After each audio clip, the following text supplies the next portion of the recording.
de memoria. El 117 es fácil, el 23 también, el 91 no se diga, pero el 119, hermano, sería mucho pedir, ¿verdad? Mucho exigir. Pero igual la palabra del Señor es tan especial que aún con este salmo largo encontramos un versículo que hoy lo leeremos y meditaremos en él, que aquí el Señor nos habla. Salmos 119, versículo 93. Dice así la palabra del Señor: nunca jamás me olvidaré de tus mandamientos, porque con ellos me has vivificado. Amén. Leámoslo todos juntos. Dice: nunca jamás me olvidaré de tus mandamientos, porque con ellos me has vivificado. Te damos gracias, Dios, porque es una gran verdad. Tus mandamientos, tu palabra como tal, da vida, porque es viva. Da vida porque es santa. Da vida porque es perfecta. Da vida porque es eterna, porque no cambia, no se contradice, no se envanece, permanece hasta la eternidad. Todas las cosas cambiarán, todas las cosas pasarán, el cielo y la tierra misma pasará, pero tu palabra permanecerá. Ayúdanos esta tarde, Señor, a meditar, a reflexionar en lo que el salmista quiere decir en su experiencia, de deleitarse en tu palabra, de valorar esa palabra, de darle lugar especial en su vida, a su alrededor, en su diario vivir. Esa palabra vivifica todavía, esa palabra es efectiva todavía, esa palabra está en vigencia todavía.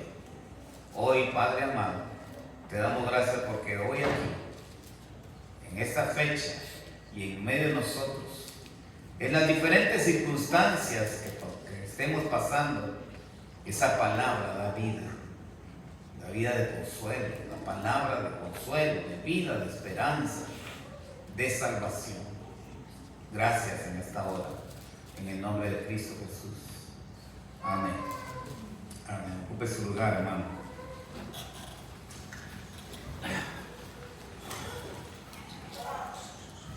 Leí hace tiempo una historia de una joven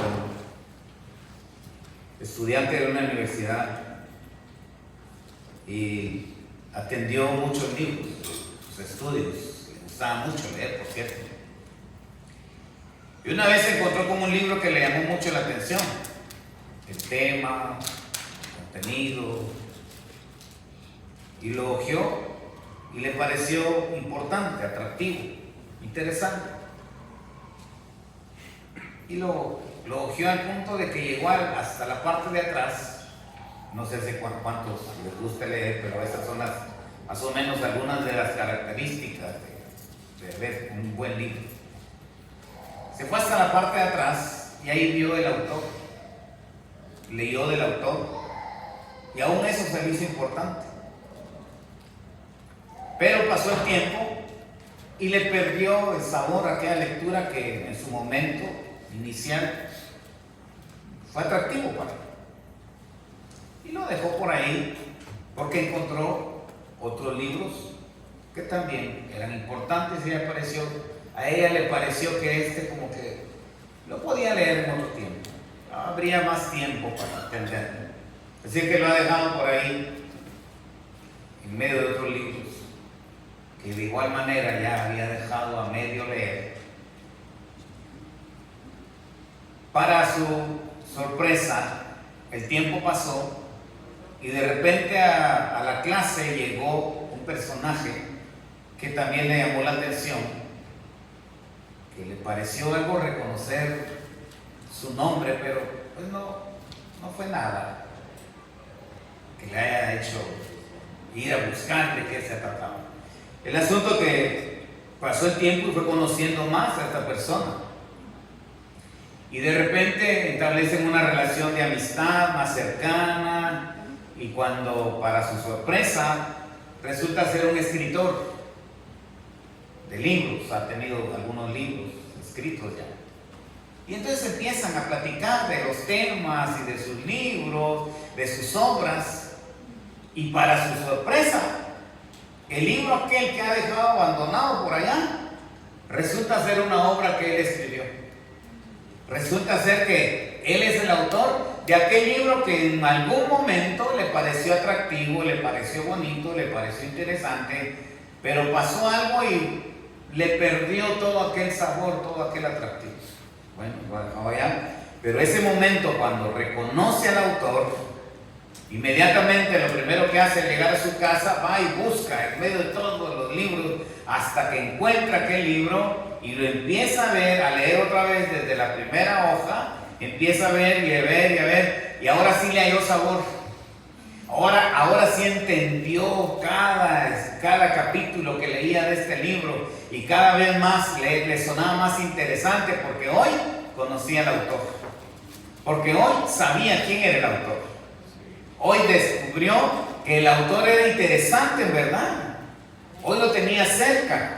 Hoy podía tocarlo, saludarlo, pasar tiempo con él, ir a tomar un café, platicar con él por el parque, conocerlo y establecer una relación más cercana. Y con ello pues concluyó el libro, lo terminó, y es más, fue a buscar el resto de los libros que este autor había escrito. Le pareció, desde ese momento le pareció interesante todo lo que este personaje había escrito. Una bendición. ¿Sabe que así es en la vida cristiana? En algún momento nos puede sonar especial el Salmo 23. La gente, usted lo ve, cualquier persona allá afuera, aún los no cristianos, tienen el Salmo 23 como algo especial. Allá lo tienen en algún lugar, al entrar en la sala, tienen el Salmo 91 tal vez, o cualquier otra escritura en la palabra, pero desconocen al autor. Así de que en el primer momento aquel cuadro, aquella escritura, aquel recuerdo, aquella parte que habla de lo maravilloso que son esos salmos o algún texto bíblico, pierden su atractivo, pierden su sabor, pierden su valor y terminan por allá, sin dar resultados, sin ningún efecto en la vida. Allá termina. Que no sea así como nosotros. Que cada vez que leamos la palabra de Dios, en verdad sepamos quién lo escribió. Si conocemos al autor, hermano, esta palabra se nos va a hacer atractiva. Cuando conocemos al autor, en verdad la cosa cambia. Ya no es algo rutinario, ya no es algo que tal vez es que este hermano Jaime nos puso a leer y tenemos que leer. No. Cuando conocemos al autor, aunque no haya tarea, aunque no haya estudio, aunque no haya preguntas, aunque no haya algo que nos comprometa para cierto día, vamos a ir a la palabra y vamos a leer, vamos a estar allá. Y eso es lo que el salmista nos quiere, de algo de lo que el salmista nos quiere hablar en esta tarde. Mire lo que dice: nunca jamás me olvidaré. En otro tiempo ya lo había hecho. En otro tiempo pudo ser afectado por haberse olvidado de algo. En algún momento pasó por alto la palabra, el consejo, los mandamientos, la palabra que ya se conoce. Pasó el tiempo, pasó algunas etapas de su vida donde no consideró la palabra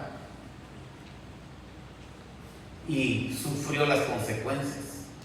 Tuvo momentos difíciles por haber abandonado la palabra. Pero aquí dice: nunca jamás me olvidaré de tus mandamientos, y nos comparte la razón por qué se propone esto de no olvidar. Porque con ellos me has vivificado. ¿Cuántos sufren de olvido? Ay, ¿Cómo nos duele a veces? Se me olvidó esto, hombre. ¿Cómo se me pudo pasar esa fecha? ¿Cómo pude yo pasar? Se me olvidó. Se me olvidó tu nombre. Ay, qué pena, ¿verdad? Porque esta persona se presentó, nos dio su nombre. Y a mí me pasa. Y no le da pena decirle, volverle a preguntar, perdón, ¿cuál es su nombre? O de dónde lo conozco, porque también pasa, ¿verdad? Pasan muchas cosas. Se nos olvida. Pero olvidar el consejo, olvidar la palabra también, hermano, nos debe de hacer pensar que la importancia de recordar, la importancia de no olvidar. Y mire, fíjense que compartiendo el mismo pensamiento bíblico, compartiendo la misma intención de darle valor a la palabra del Señor, el escritor de Hebreos escribe esta porción en Hebreos 4:2. Porque la palabra de Dios es viva y eficaz, y más cortante que toda espada de dos filos, y penetra hasta partir el alma y el espíritu, las coyunturas y los tuétanos, y discierne los pensamientos y las intenciones del corazón. Mire cómo está describiendo la eficacia de esa palabra que el salmista ha dicho que no va a olvidar. Dice que es tan viva y eficaz. Eficaz, o sea, no cambia, o sea, no va a fallar. Los resultados, los efectos de esta palabra son eficaces. Funcionan. No fracasan, no se tuercen, no cambian, no pierden su validez, no pierden su efecto, son eficaces. Pero me llama mucho la atención porque dice son más cortantes que toda espada de dos filos. Ahí no me quiero detener mucho en las características de esta arma, porque ya ella sola se describe. Una espada de dos filos, de mano, definitivamente no va a fallar. Por donde la quiera incrustar, por donde la quiera poner, va a entrar porque entra. Filo de los dos lados. Cuando es solo de un lado, pues de alguna manera usted batalla con el cuchillo de la cocina, ¿verdad? Pero cuando esa arma va a afilar de los dos lados, hermano, tenemos seguro que va a entrar y vamos a conseguir lo que queremos hacer. Penetra hasta partir el alma y el espíritu. Mire aquí, solo detengámonos por un momento en esto que el escritor de Hebreos está diciendo. En cuanto a la palabra, dice que penetra como arma de dos filos y parte el alma y el espíritu. ¿Usted ha visto alguna vez el alma? ¿O de repente el espíritu? ¿Lo ha tomado, lo ha tocado usted? ¿Verdad que no? Es algo espiritual, es algo que no se ve, que no se puede tomar, no se puede pesar. Eso es espiritual. Es usted y yo, tenemos alma y espíritu, ¿verdad? Bueno, la palabra de Dios llega hasta ahí. Llega a tocar nuestra alma y nuestro espíritu, pero también sigue hablando y dice las coyunturas y los tuétanos. Eso sí ya son parte de nuestro cuerpo. Ya esos son algo funcional en nuestro cuerpo. Y como esta palabra también tiene sus efectos sobre el mismo cuerpo. Sigue adelante y dice, discierne los pensamientos y las intenciones del corazón, que también no se ven, ¿verdad? Porque usted no sabe lo que estoy pensando ahorita. O alguien se atreve a decir, ya sé lo que está pensando, hermano, ¿verdad que vamos? Algunas veces lo pensamos y lo decimos, ya sé qué estás pensando. ¿Alguien ha dicho eso? Nos conocemos tanto a la persona que nos atrevemos a decir hasta eso. Ya sé lo que estás pensando. Ya entendí tu mirada. Y nada, pues la mirada no dice nada. Pero bueno, hay cosas que nosotros humanamente nos atrevemos a decir. Bueno, con mayor razón, con mayor eficacia, con mayor poder, con algo súper mejor que eso. La palabra de Dios hace ese trabajo. ¿Sabe lo que usted está pensando hoy? ¿Sabe lo que usted está sintiendo hoy? con la enfermedad, con el dolor, con el problema, con la angustia, con la preocupación, con esa lucha, con esa prueba que no nos deje en paz. Bueno, la palabra de Dios discierne sus pensamientos y nuestros sentimientos. Mira el poder y la eficacia de esta palabra. El salmista está diciendo: no me voy a olvidar de tu mandamiento porque ellos me han dado vida. Y comparándolo con este escritor de Hebreos, entonces la vida no es solamente algo mental, solamente algo espiritual, ya que penetra hasta los tuétanos, hasta las coyunturas, hasta lo más escondido, lo más recóndito de nuestro cuerpo físico, y va más allá y afecta nuestros pensamientos, lo que se me ocurre, lo que pienso, lo que me imagino, lo que me propongo mentalmente. Todo eso lo alcanza a controlar, lo alcanza a ver lo que es la palabra de Dios. Y fíjense que en esta tarde vamos a ver por lo menos dos historias donde la palabra, y la palabra escrita, no la palabra hablada, no la palabra allá escuchada, no, la palabra escrita, lo que es la escritura en sí, tuvo su efecto tan especial que también lo puede tener el día de hoy. No importando nuestras circunstancias, no importando lo que estemos pasando, es más, no importando si sabemos mucho o no sabemos nada, o sabemos poco. La palabra de Dios es la misma, el efecto es el mismo, la bendición es la misma, el propósito es el mismo, es la misma palabra de Dios que escucha los grandes teólogos como aquel que apenas está empezando. La palabra de Dios dice, para eso que estamos empezando, que la palabra de Dios hace sabio a sencillo. Aquel que no entiende, aquel que no sabe, aquel que nunca fue a la escuela o nunca pudo llegar a un instituto bíblico, una clase. Bueno, la palabra de Dios tiene ese efecto tanto para aquel que se preparó, que se está preparando, como aquel que apenas está empezando. Mira hasta dónde la palabra de Dios es eficaz. No hace distinción. Como este no estudió, este no le voy a explicar nada. No. La palabra de Dios es eficaz y más cortante que espada de dos filos. Amén. Entonces yo quiero compartir la historia, hablando de dos historias en esta tarde, que encontramos ahí en el segundo libro de Reyes, capítulo 22. Si lo quiere abrir, está bien, yo se lo voy a más o menos a palabrear cómo está la historia del rey Josías. En este tiempo de este rey, el templo se estaba reconstruyendo. Habían ido a la cautividad y era un tiempo de reconstruir, era tiempo de remodelar, era tiempo de mejorar el templo. Y muchas cosas habían pasado. Muchas cosas, muchos eventos habían afectado la casa de Dios, el templo. Así de que ahora, en este tiempo, el rey se propone hacer mejoras en el templo. Mejorar la pared, mejorar las puertas, mejorar los pisos, mejorar todo lo que es el templo.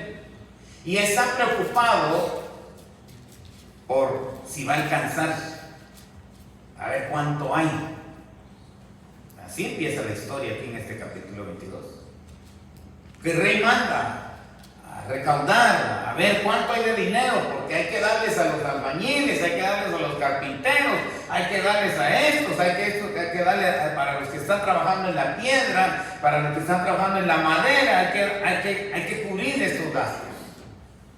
Entonces el rey está tan preocupado por ver todo el edificio, todo el templo bien arreglado, remodelado. Y eso no quiero decir que está mal, está bien, excelente, buen detalle, buen interés, buena proposición de embellecer el templo, la casa de Dios. Pero para su sorpresa, cuando están remodelando, cuando están acomodando paredes, de repente el sacerdote, uno de los sacerdotes, es sorprendido porque encuentra en medio de lo que podríamos llamar ruinas, en medio de la remodelación, en medio de tanto polvo y tanta tanta movedera de materiales, el sacerdote ha encontrado unos rollos. Y para su sorpresa, cuando extiende los rollos, se da cuenta que es nada menos y nada más que la ley de Dios. Amén, amén. La palabra de Dios escrita. Amén, aleluya. Los mandamientos de Dios, un rollo donde se revela, un rollo donde Dios habla, un rollo donde Dios establece los mandamientos, la ley del Señor para con su pueblo. Y cuando el sacerdote ve, lo vuelve a enrollar y dice, esto es un tesoro. Así que cuando llega el encargado de ir a ver cómo va la construcción, el sacerdote va y le dice, mira, hemos encontrado este rollo. Es el rollo de la ley. Entonces aquella persona llega con el rey y le dice, el rey está esperando a ver qué resultados hay, a ver si hay dinero, a ver si nos alcanza, a ver hasta dónde podemos terminar esta obra, este proyecto. Y para su sorpresa, el informe que le dan, aparte del dinero, mira lo que hemos encontrado: el rollo de la ley, el rollo de los mandamientos. Hemos encontrado la palabra de Dios escrita, sus mandamientos, su ley para con el pueblo, todo lo que Él ha establecido, todo lo que Él ha pedido de su pueblo es lo que hemos encontrado. Pierden la intención original, pierden todo aquel interés de ver cómo están las finanzas al encontrarse con la ley, al encontrarse con la palabra de Dios. Hermano, aquel rey lo primero que hace es rasgar su ropa, sus vestidos, dice ahí la palabra, que esa fue la primera reacción que tuvo. No tuvo otra cosa más que sentirse triste, sentirse mal, porque en vez de buscar la palabra de Dios, en vez de apoyarse en la palabra de Dios, otras cosas lo han estado ocupando. Pero al encontrarse en la palabra de Dios hay un quebrantamiento en su corazón y reconoció algo muy importante: no solamente su condición, sino reconoció que sus padres en verdad se habían alejado de ese mandamiento. Sus padres habían pecado, sus padres se habían olvidado de aquella ley y en su lugar habían levantado altares a otros dioses, habían levantado templos, habían levantado cultos, habían establecido una serie de ceremonias y ofrendas para esto, para el dios aquel, para este dios, para la reina aquella. Y bueno, habían hecho, hermano, y establecido una religión lejos de lo que la ley de Jehová había dicho. Unos días, en estos días que el hermano Max estuvo por acá, así platicando con unos hermanos en su mesa, nos dio un ejemplo tan especial que me gustó mucho. Y él hablaba de la palabra de Dios. Es una línea, una sola línea. Y hay religiones que se han salido de la línea, que han inventado, que han agregado a su manera, a su beneficio, a su forma de pensar, y se han salido.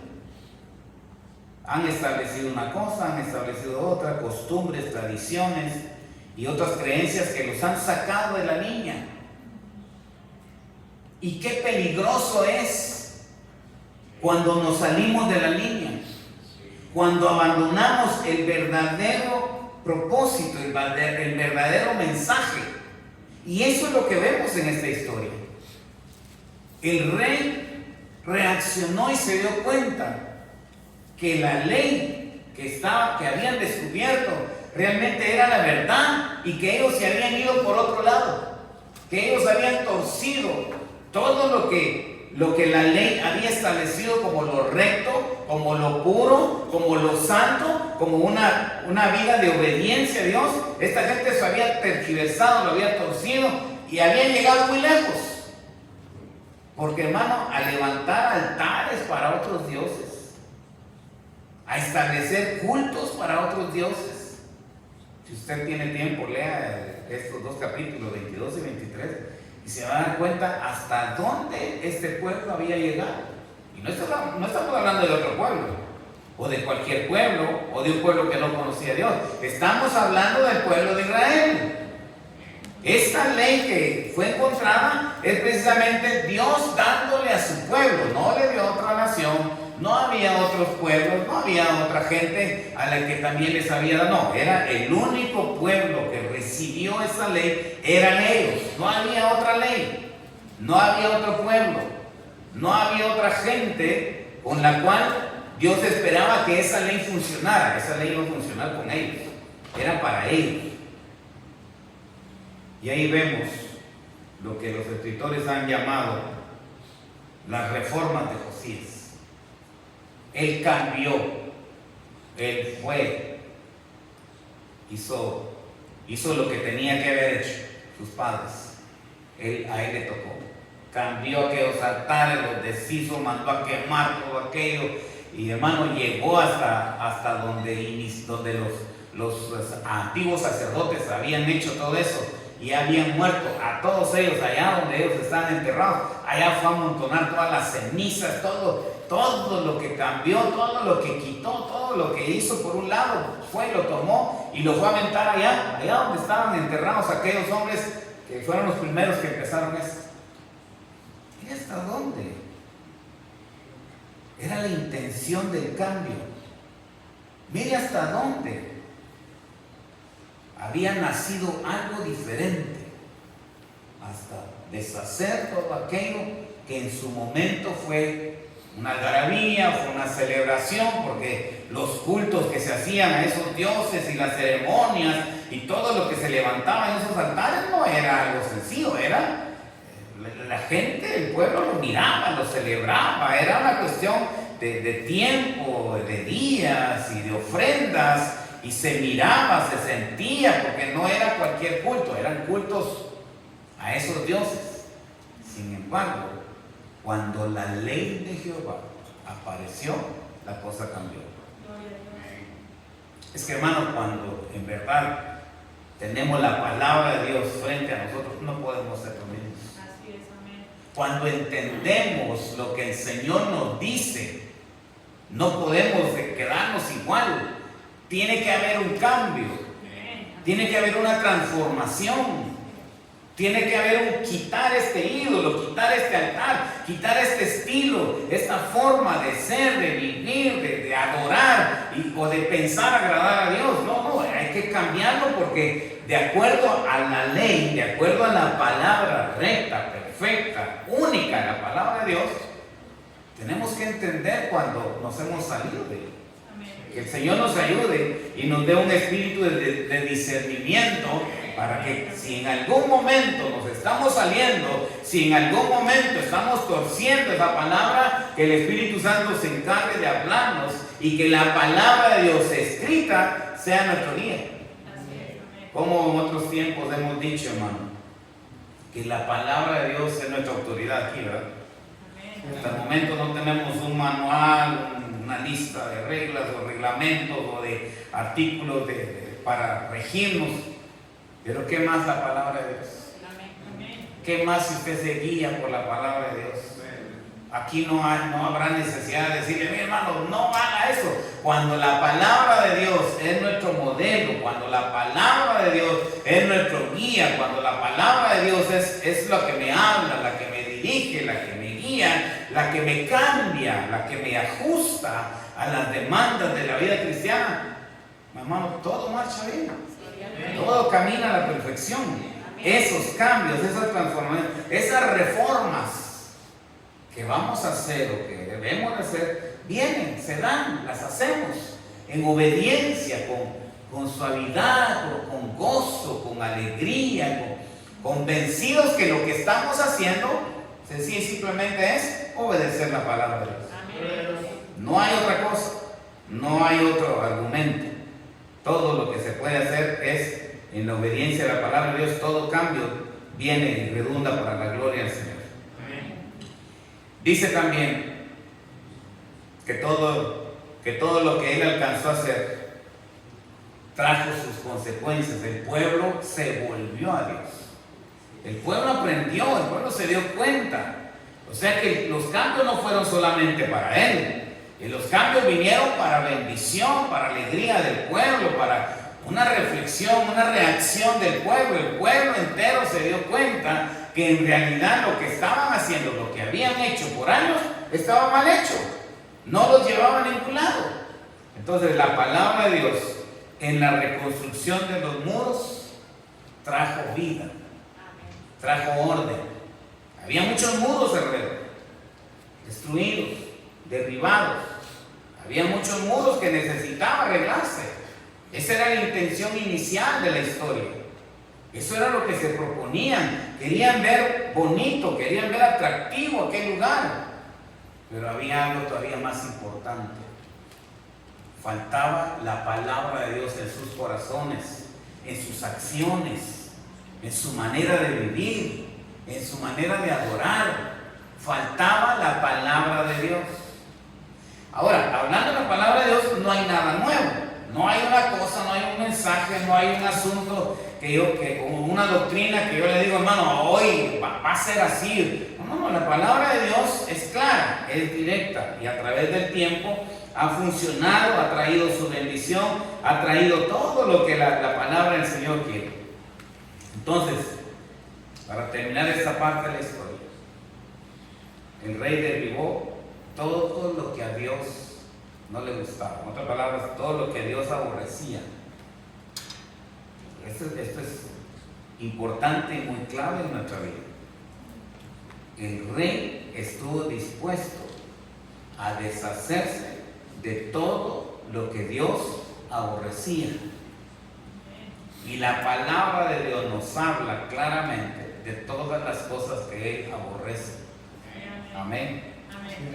Lea usted Proverbios, lea, toda la palabra de Dios en sí, pero veamos lo que es Proverbios. Y ella nos va a enseñar, hermano, de una manera tan sencilla, tan clara, tan diaria, tan práctica, tan fácil de obedecer, tan fácil de entender. No usa palabras inalcanzables para entender.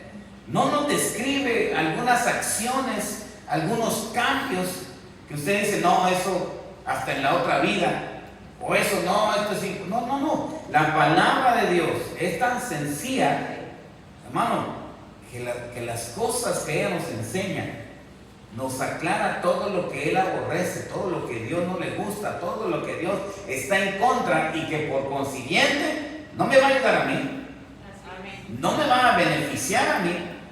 Lo que Él quiere es que yo crezca, es que yo aprenda, que yo viva para Él, que yo obedezca, que le sirva, y que al final de nuestra existencia haya un testimonio de lo que Él es capaz de hacer en nuestra vida. Pero ¿qué hay que hacer? Hay que aborrecer todo lo que Dios aborrece. Y el pecado, hermano, no hay por tamaños, no hay por colores, no hay por nombre. El pecado es pecado. Y todo eso Él lo aborrece. En otro tiempo hemos hablado en cuanto a eso, que Dios toma dos acciones o dos actitudes en cuanto al pecado. O lo destruye o se aparta. O lo destruye o se aparta. Él no está, bueno, me voy a quedar aquí un poquito. O bueno, vamos a ver si podemos convivir o si podemos congeniar. No. Él es santo. Él es santo. Amén. 3 veces santo. Amén. Es perfecto. Es justo. Es todo aquello, hermano, que habla de su pureza, que habla de que Él no va a estar en un momento negociando, viendo, sí, hoy no, hoy mañana. No. Cuando Él habla, cuando Él dice, cuando Él describe, lo que Él aborrece, lo aborrece con todo su ser. En ningún momento usted va a estar viendo que no, en esta parte de la historia, en esta parte de la palabra, cambia la cosa. No, la palabra es infalible. La palabra de Dios es infalible, no falla, no se contradice, no cambia. Ella es eterna desde el momento que se escribió hasta el momento de su cumplimiento. Pero también hay otra historia que me habla también de lo que es la palabra escrita. Y esta historia le encontramos en el libro de el libro de Nehemías. Nehemías capítulo 8. Esta es otra etapa de la iglesia, del pueblo de Israel. Es un momento donde mucho pueblo está de esclavo, pero hay cierto grupo que empieza a regresar a Jerusalén. Hay cierto grupo que ha quedado allá. Y como en la historia anterior, hay ruinas, hay destrozo, hay llanto, hay recuerdos que me trae ver, esta era una calle, esta era una avenida, este era un edificio hermoso, este era nuestro templo, este muro nos protegía porque era grande, era fuerte. Hoy solamente hay recuerdos, todo eso es ruinas. Y Nehemías, allá en la esclavitud, se ha preguntado, se ha preocupado, ¿cómo estarán mis hermanos?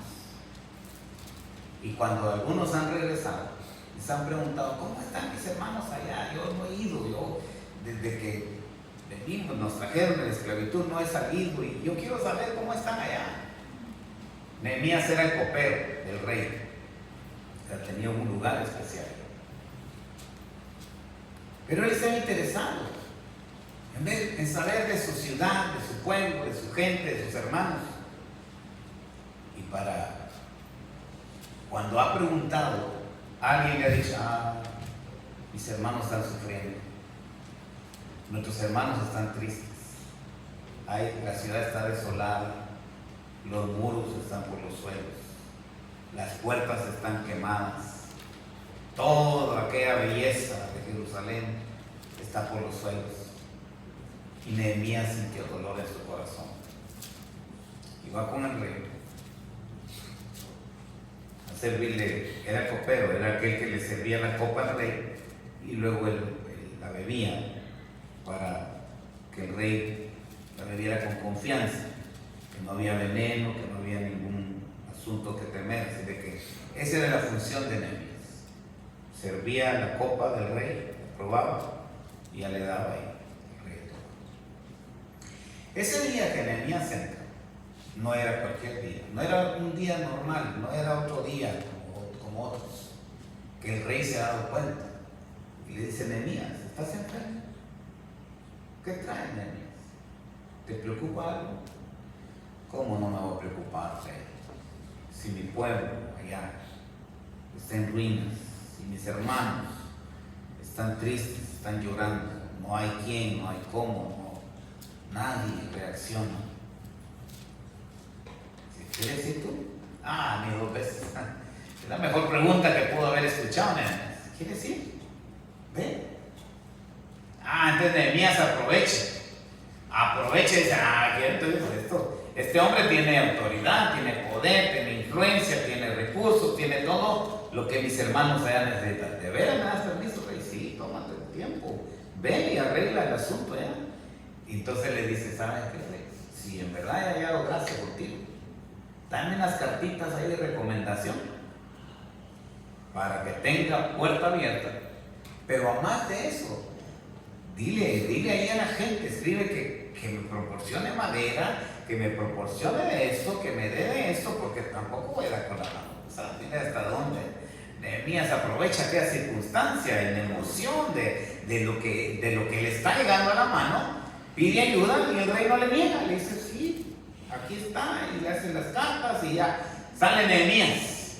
Ya va contento con las cartas y llega a aquel lugar y sí, efectivamente empieza la construcción del templo.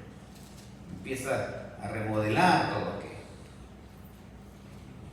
Y han pasado, dice la escritura, los estudiosos, que fue un tiempo de 12 años que estuvo Nehemías ahí. Ya casi por terminar, la mediación de la construcción, le ha ido muy bien, porque ahí empieza a describir, desde los primeros capítulos, empieza a describir dónde empezó la reconstrucción y remodelaron esta puerta y también aquella puerta, y cada puerta tiene su significado, que eso lo vamos a ver en otro mensaje. Pero el asunto es que cada puerta, cada espacio, cada lugar aquí alrededor de la ciudad tuvo su proceso, su tiempo, y había celebración, y había un tiempo precioso donde cantaban, celebraban cada arreglo, cada remodelación que se hacía.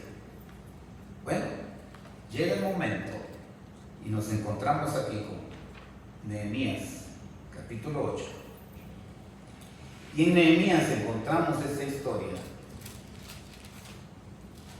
de Esdras, un escriba que es llamado a leer la ley de Jehová. Una vez más, en este capítulo de esta historia, encontramos que es traído a la congregación, al grupo de gente, la palabra escrita, no un mensaje cualquiera, no, la palabra escrita, el libro, el rollo de la ley de Jehová, expuesta. Y Esdras, que es el encargado de leer, dice ahí, a partir del versículo 3 en adelante, usted lo va a leer después. Esdras dice que por primera vez aparece en la Biblia lo que es mencionado como un púlpito. O sea que de ahí viene esa importancia, ese lugar que tiene la palabra de Dios. Un púlpito. Dice que era un púlpito de madera. Aquel pueblo se reunió, se congregó, fueron llamados. Acuérdense que estaban casi por concluir la construcción, así de que ya había emoción, ya había alegría para la celebración de la inauguración final. Pero en ese momento, como que hicieron una pausa y bueno, vamos a reunirnos. Y han levantado un púlpito. Aquel púlpito estaba puesto en alto, o sea, tenía su lugar indicado, su lugar que sobresalía en aquella reunión. Eso es lo importante de los púlpitos. El púlpito tiene un lugar importante, ¿no? El púlpito tiene un lugar esencial en lo que es la palabra de Dios. Aquí cantamos y dijimos un preliminar, algunos de ustedes pasan aquí a cantar, pero este tiempo, precisamente el que estoy usando yo para presentar la palabra de Dios, es el mejor tiempo, es el mejor privilegio, es el privilegio más santo de presentar la palabra de Dios. Esdras se levanta, le ponen el púlpito y empieza a leer la palabra de Dios. Pero dice ahí, describe este capítulo, que ciertos levitas, no sé si son 6 o 7 más o menos, los que están a su lado derecha y otros también a su izquierda, ellos están ahí no solamente para ver, ellos están ahí para seguir transmitiendo, porque hay gente que no entiende. La mayoría entendían, ahí dice eso, llamaron los que entendían y aún los que no podían entender. Entonces para eso estaban los levitas a su lado. Mire cómo es ese orden tan precioso que nos describe este capítulo. El orden de la comunicación, el orden del mensaje, el orden de cómo compartir, cómo proyectar, cómo aclarar la palabra y presentar la palabra de Dios. Así es de que ahí no hubo quien dijera, yo no supe lo que dije, yo no entendí nada. No, todos salieron ahí porque todos entendían, y hay una parte que dice así en este capítulo, que todos entendían claramente cuando la ley se leía y se explicaba, porque para eso estaba Esdras y estos levitas alrededor. Era precioso. ¿Cuántos levitas quieren ver aquí? ¿Cuántos levitas quieren ver aquí? Aquí debe haber un amén, porque hermano, qué privilegio es compartir la palabra de Dios.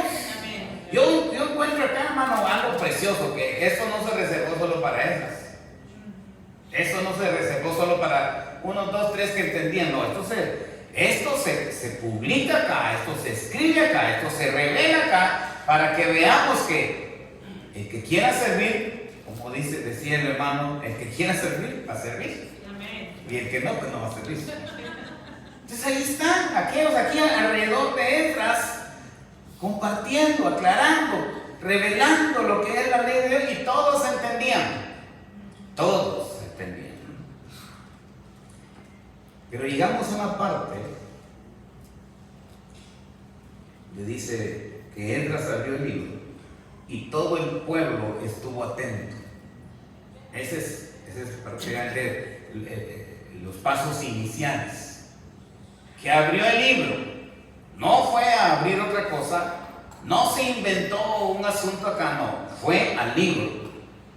No presentó otra cosa más que el mensaje de la palabra de Dios. Y de eso seguiremos insistiendo. La palabra de Dios es la que ocupa el lugar de autoridad acá. En nuestra enseñanza, en nuestra predicación, en nuestra exhortación, en la presentación de palabras de aliento, de esperanza, de salvación. La palabra de Dios es nuestra fuente, hermano. Es la que nos habla, es la que nos revela, es la que nos prepara, es la que nos capacita, es la que nos alimenta, es la que nos nutre, es la que nos arma de todas las cosas que podemos o que debemos de presentarle a usted, en este caso al pueblo de Dios, que viene a alimentarse, que viene a comer, que viene a salir fortalecido, que viene a salir diferente. Amén. Dice que todo el pueblo escuchaba atentamente. Amén. Atentamente. Gloria a Dios. Eso es el corresponde. Y gracias por el gloria a Dios. Porque algunas veces depende de quién predique, vamos. Y si no, o nos venimos rápido, o simple y sencillamente no prestamos atención. Pero mire aquí lo que es la palabra dice que todo el pueblo estuvo atento. Porque lo que se abría fue la palabra de Dios, lo que se iba a escuchar, lo que se iba a presentar era la palabra de Dios. Pero hay otras cosas también bastante importantes. Dice, Esdras leía claramente. Esdras leía claramente. No venía argumentando otra cosa. No venía hablando tergiversando el mensaje o comprometiendo el mensaje. Él estaba fielmente leyendo lo que la palabra de Dios leía claramente. Y miren la reacción del pueblo. Y ponían el sentido de modo que entendían la lectura. Ponían el sentido, o sea, ponían atención. Estaban conectados con la lectura. Estaban atentos a todo lo que estaba pasando ahí. No querían perderse ningún detalle. No querían pasar por alto una palabra, porque la ley como tal debería ser atendida, creída, aceptada, escuchada. Y esa es la intención, esa era la actitud del pueblo. Estaban atentos y estaban poniendo sentido de modo que entendían la lectura. Pero me llama la atención también una actitud que el pueblo tuvo. No solamente estuvieron atentos, no solamente prestaron atención y tenían todo el sentido y estaban apoyando, estaban aprobando lo que escuchaban. Me llama mucho la atención del efecto que esta palabra trajo al punto que nos hizo llorar. Yo no sé cuántas veces usted ha llorado o cuándo fue la última vez que escuchó un mensaje. ¿Cuántas veces su corazón fue tocado por la palabra de Dios? No le estoy hablando del predicador, no le estoy hablando de qué predicó, cuál fue el tema, no, le estoy hablando de cuántas veces usted atendió el mensaje de la palabra de Dios. ¿Cuántas veces se dejó guiar usted por el Espíritu Santo? ¿Cuántas veces la belleza, la hermosura, el atractivo, la eficacia de esa palabra pegó tanto su corazón que usted no se pudo resistir y algo tuvo que hacer? Aparte de prestar atención, aparte de estar atento, aparte de prestarse a entender lo que hay una actitud que lo hizo llorar.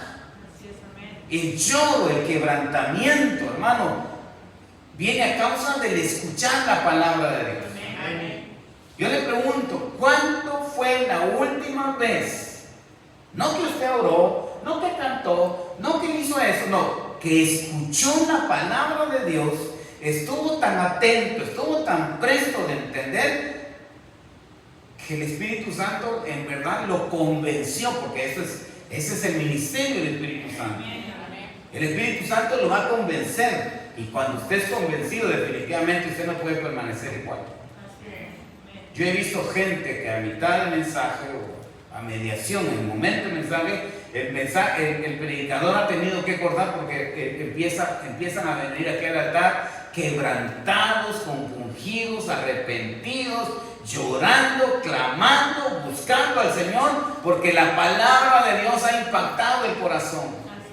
Mira hasta dónde esa palabra es eficaz y más cortante que espada de dos filos, que penetra, que entra, que toca, que pega, que me hace sentir miserable, que me hace sentir dolido, que me hace sentir mal, que me hace sentir sucio, contaminado delante de un ser tan precioso y tan santo como es la misma palabra de Dios.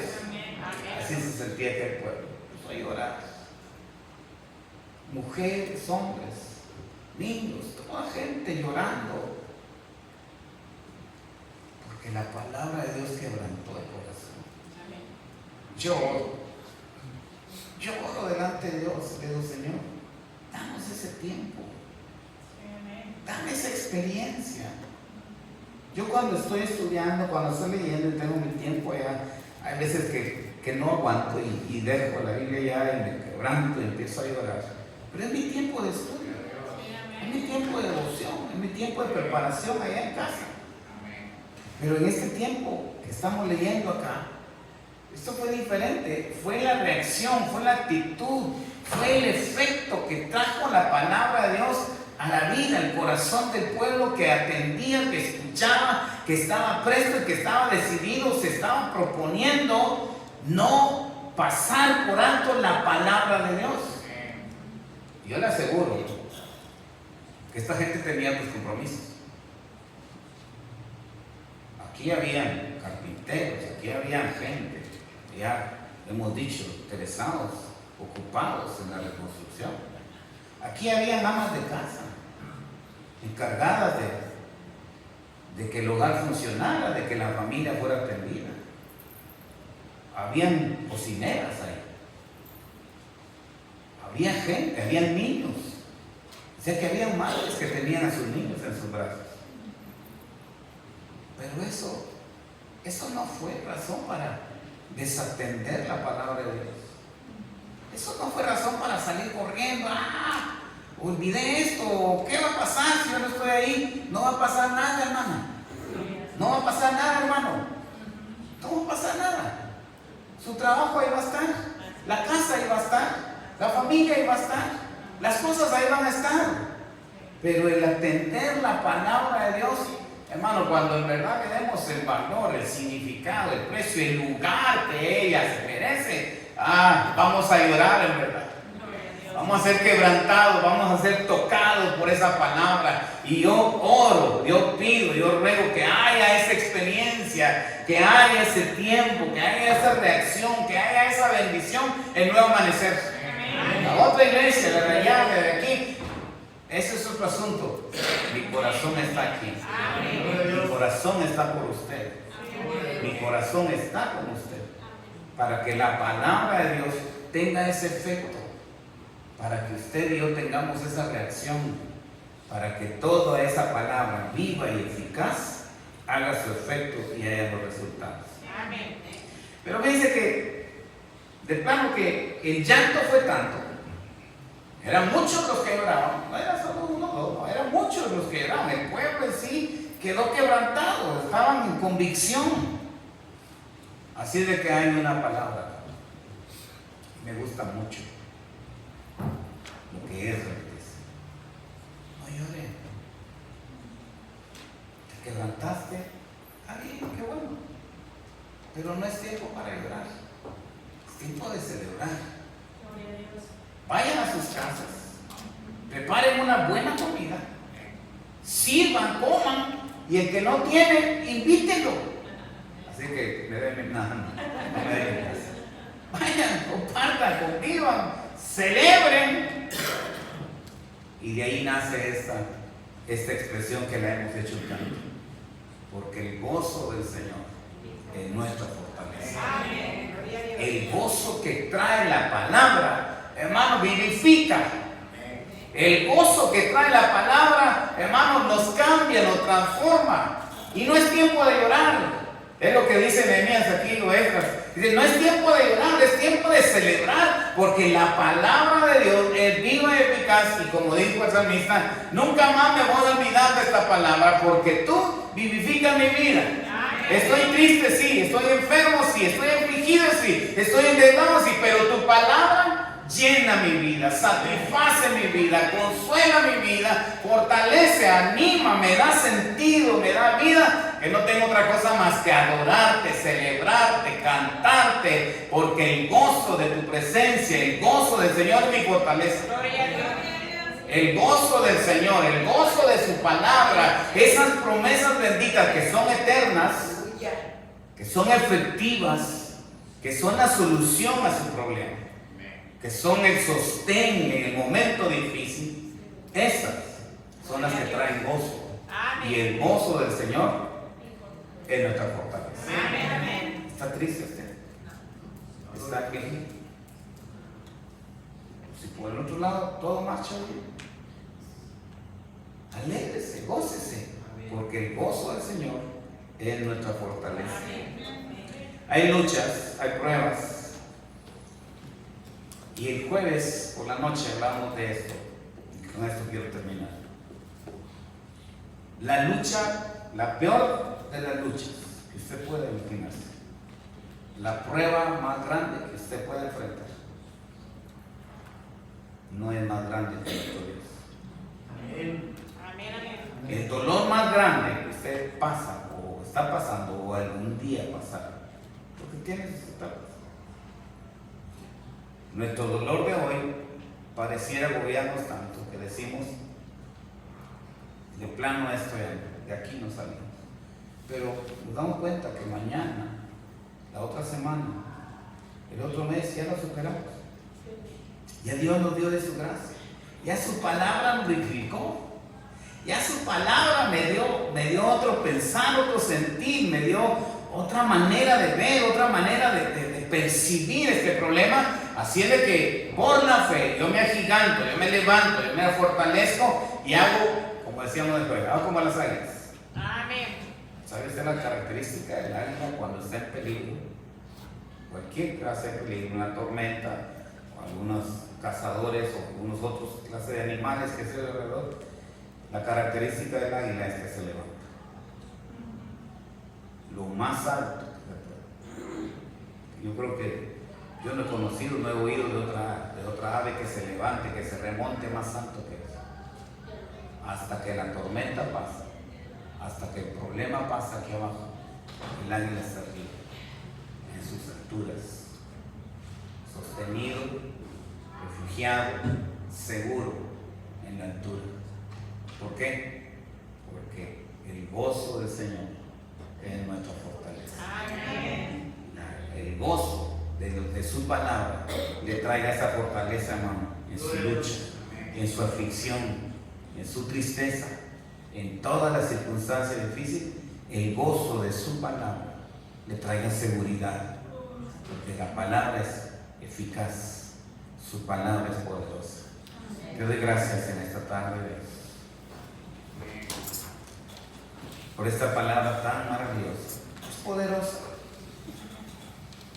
Una palabra escrita. Gracias, gracias, porque ha llegado a nosotros. Nos llegó a nuestra mano. Podemos leerla, tenemos acceso a ella en todo momento, en todo lugar. Esa palabra escrita bendice nuestra vida. Y la leemos y la volvemos a leer y nos vemos encontrar con esa porción, y cada vez esa palabra me alienta, cada vez esa palabra me da fuerza. Como decía la porción que leímos, vivifica nuestra vida. Y queremos creer con todo nuestro corazón lo que tú dices, porque esa palabra contiene lo que tú dices, lo que tú revelas, lo que tú eres, tu carácter, tus propósitos, tus planes, tus promesas, todas ellas están ahí para mí, para mi hermano, para mi hermana, para el que sufre, para el que se duele, para para aquel que cree que ya no se puede.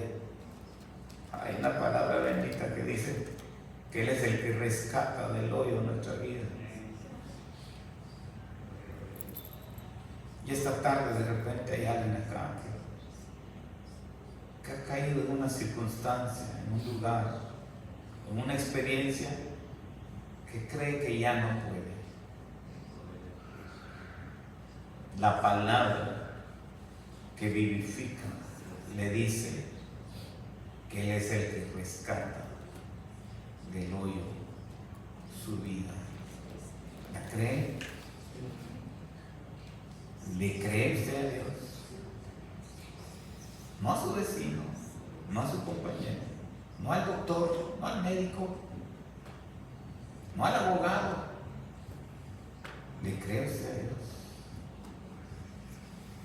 Hay alguien que quiere venir esta tarde al altar con una petición especial, personal.